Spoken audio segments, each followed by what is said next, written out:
Setelah diperiksa selama 9 jam di Kejaksaan Agung Jakarta terkait kasus pengadaan mobil listrik, mantan Menteri BUMN Dahlan Iskan enggan memberikan komentarnya. Gini, saya tidak memberi keterangan karena Pak Yusril tadi kan sudah memberi keterangan.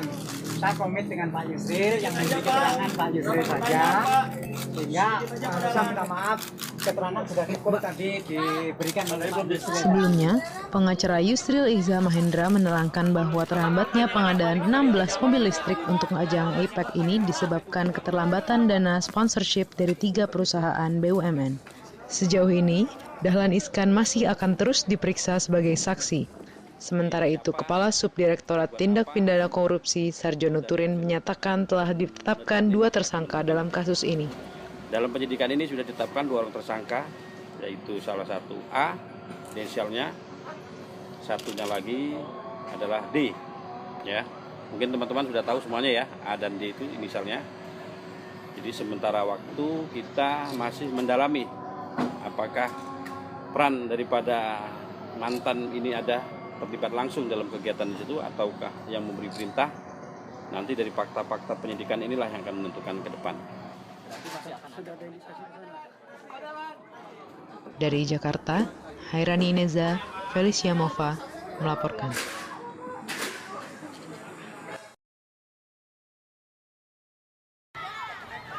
Ratusan pekerja PT Jaba Garnindo mengadakan unjuk rasa di depan gedung UOB jam 10 pagi tadi.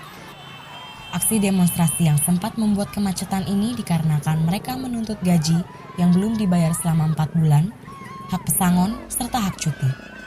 PT Jaba Garnindo telah dinyatakan pilot oleh Pengadilan Negeri Niaga Jakarta Pusat karena tidak mampu melunasi hutangnya terhadap Bank UOB Indonesia. Artinya dipilotkan sama Bank UOB sama si IMB ini. Kok bisa Bu? Kok bisa begitu? Ya karena hutangnya perusahaan Jaba Garnindo banyak kan, sekitar berapa? Kurang lebih 1, lah. Banyak ya. Aksi ini diwarnai dengan luapan emosi para pengunjuk rasa terhadap aparat keamanan yang bertugas.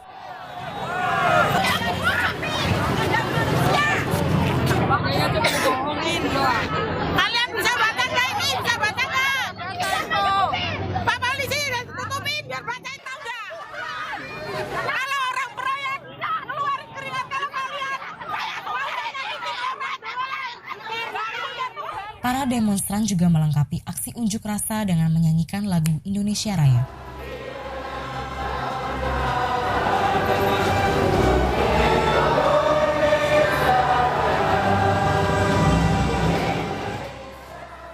Dari Jakarta, Jessica Hawari, Sabrina Nuraini melaporkan.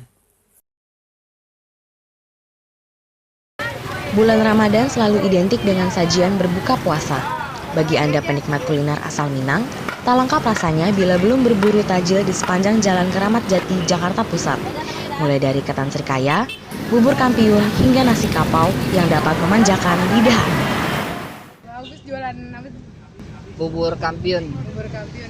Ini asalnya dari mana sih? Bukit Tinggi. Oh, Bukit Tinggi. Iya, dibilang khas Sumatera. Jualan di sini pas Ramadan aja atau setiap hari? Iya, enggak setiap hari, ini puasa doang, khusus buat buka puasa. Oh, khusus buat puasa. Jualan dari sini dari jam berapa? Dari jam 2. Sebungkusnya berapa? Sebungkusnya 12.000. Isinya apa sih?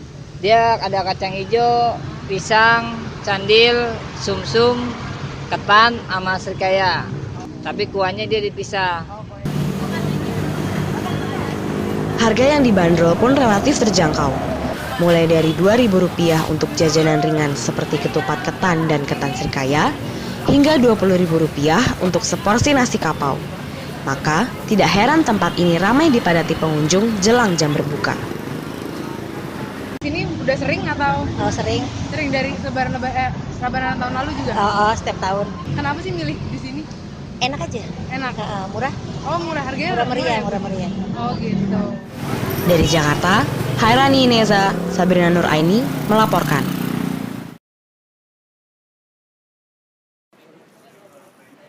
Pemirsa, Ketua KPK nonaktif Abraham Samad saat ini tengah menjalani pemeriksaan terkait kasus penyalahgunaan wewenang yang pada tanggal 22 Januari lalu dilaporkan oleh Direktur Eksekutif KPK Watch M. Yusuf Sahide ke Mabes Polri. Saat ini pemeriksaan berlangsung di gedung Barreskrim Mabes Polri, Jakarta Selatan.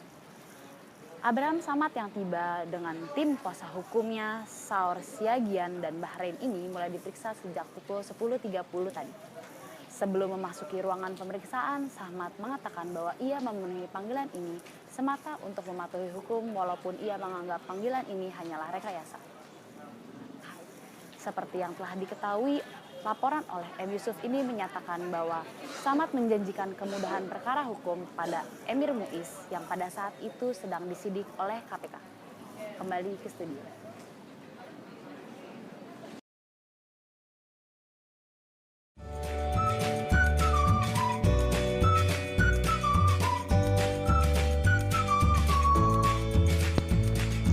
Jakarta punya berbagai macam transportasi untuk memfasilitasi masyarakatnya dalam beraktivitas, baik melalui udara, air, dan darat. Namun, untuk memenuhi kegiatan yang serba cepat, transportasi yang menjadi pilihan utama jatuh pada pesawat terbang. Berbicara tentang pesawat terbang, tentu yang pertama kali terlintas di pikiran kita adalah Bandara Soekarno-Hatta dan Halim Perdana Kusuma.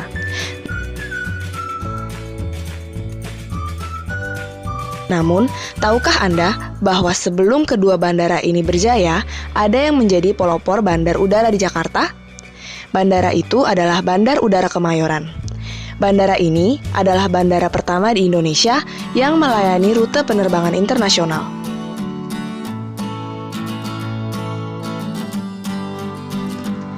Bandara dengan luas mencapai 400 hektar ini secara resmi dibuka pada tanggal 8 Juli 1940. Namun, pendaratan pesawat DC-3 Dakota milik Hindia Belanda tanggal 6 Juli 1940 menandai awal beroperasinya bandara ini.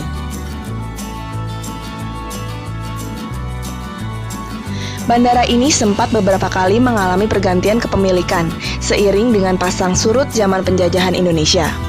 Mulai dari pemerintahan Belanda, Jepang, hingga akhirnya jatuh ke tangan Indonesia. Setelah sekitar 40 tahun, bandara ini resmi berhenti beroperasi pada tanggal 1 Juni 1984.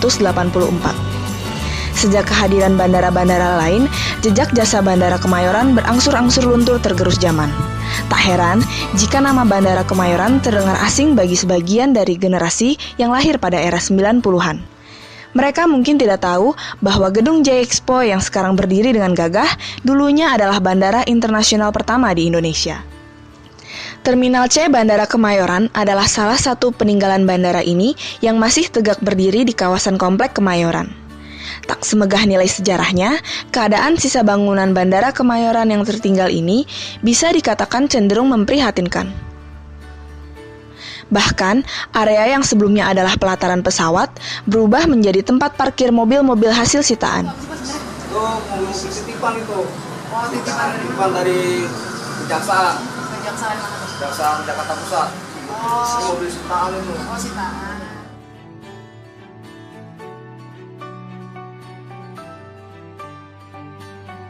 Keadaan terminal ini memang sudah tak seindah dulu. Ruangan tempat Presiden Soekarno biasa menerima tamu negara, kini hanya tinggal ruang kosong penuh debu dan tak terawat. Padahal, di dinding ruangan ini terdapat relief batu pertama yang ada di Indonesia. Relief tersebut menceritakan dongeng Nusantara yang seharusnya dapat menjadi peninggalan budaya yang dilestarikan.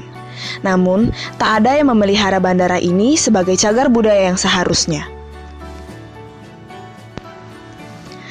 Tak hanya terminal, tampak juga menara pengawas lalu lintas udara atau Air Traffic Control dikelilingi oleh semak belukar.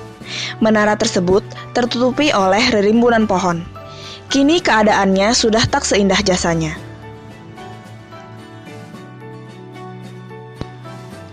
Sementara, landasan pacu bandara ini telah berubah menjadi salah satu jalan raya di Kemayoran, yaitu Jalan Benyamin Sueb.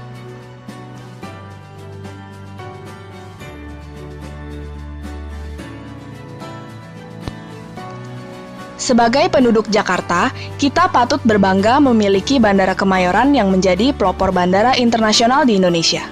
Namun, berbangga saja tidak cukup. Harus ada dukungan dan tindakan nyata agar bandara yang penuh akan sejarah ini bisa terselamatkan.